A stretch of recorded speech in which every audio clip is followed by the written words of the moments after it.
যদি তুমি থামো ভালো, নতুবা তোকে পাথর মেরে তাড়িয়ে দেব।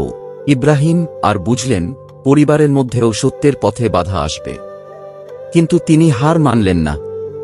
মূর্তি পূজা ভাঙার ঘটনা, দি আইডল ব্রেকার।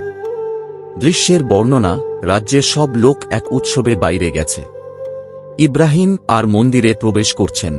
একবার যখন রাজ্যের সব লোক মেলা বা উৎসবে গিয়েছিল, তখন ইব্রাহিম আর গোপনে মন্দিরে প্রবেশ করলেন।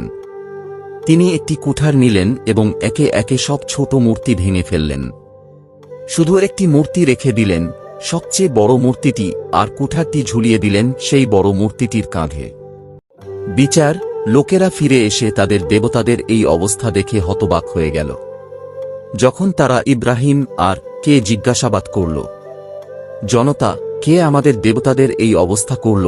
হে ইব্রাহিম আর বিদ্রুপ